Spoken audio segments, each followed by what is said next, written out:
দিন দুপুরে বটতলা ব্রিজ এলাকায় দুই যুবকের মধ্যে মারামারি। রক্তাক্ত এক যুবক, পালিয়ে গেল অপর যুবক। দমকল কর্মীরা রক্তাক্ত অবস্থায় আক্রান্ত যুবককে উদ্ধার করে জিবি হাসপাতালে নিয়ে যায়। বর্তমানে আহত যুবকের চিকিৎসা চলছে জিবি ট্রমা সেন্টারে। ঘটনা সম্পর্কে আক্রান্ত যুবক অবিনাশ দেবনাথ জানায়, তার বাড়ি আমতলী এলাকায়। সে বটতলা বাজারে কাজ করে। শনিবার বিকেলে সে একটি চায়ের দোকানের সামনে চেয়ারে বসেছিল। অচেনা এক যুবক এসে তাকে মারধর শুরু করে। তাতে রক্তাক্ত অবস্থায় ওভার ব্রিজের নিচে পড়ে থাকে। আমি চার দোকানটাতে টুল আছে, টুলটাতে আমি ঘুমাই দিছি। কোন জায়গাতে এটা? বটতলা। হ্যাঁ, আমার লোক মানে আমি এমনি শুয়ে দিছি, হ্যাঁ এদিকে বইয়া রয়েছে, মদ খায় দেন হয়ে রয়েছে, কিচ্ছু মানে কেউ করতে পারতেছে না।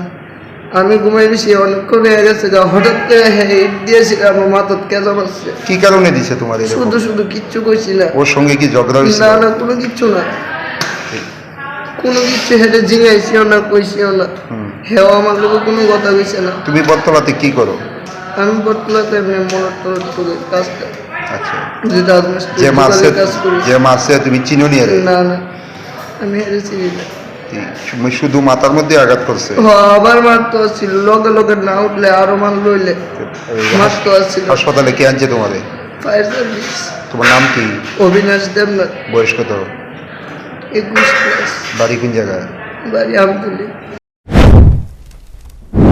এদিকে ঘটনা সম্পর্কে দমকল কর্মী জানান, তাদের কাছে খবর আসে এক যুবক রক্তাক্ত অবস্থায় ওভার ব্রিজের নিচে পড়ে আছে। এই খবর পেয়ে তাকে উদ্ধার করে জিবি হাসপাতালের ট্রমা সেন্টারে নিয়ে আসেন। ওটা তো আমরা ওই বটতলার যে উড়ালপুরের নিচেটা আছে না, এখানে একটা লোক পড়ে দিছে। পড়ে দিছে, আমরা কল করছে বলতে আমরা ওখানে জিবি টাইম দিলাম।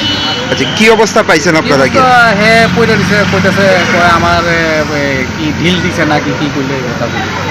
মাথার মধ্যে কি আঘাতের চিহ্ন আছে? রক্ত তো বাড়িছে তো। ওকে জিজ্ঞাসা করছেন না আপনারা কিভাবে হয়েছে? ঢিল দিছে, হ্যাঁ কইতেছে ঢিল দিছে। নাম পরিচয় পাওয়া গেছে? নামটা এমনি অবিনাশ দেবনাথ। বয়সটা কত? 30। তবে বটতলা বাজার এবং বাজারের আশপাশ এলাকায় পরিস্থিতি একাংশ নেশা কারবারি ও নেশা সেবনকারী বিনষ্ট করে চলেছে।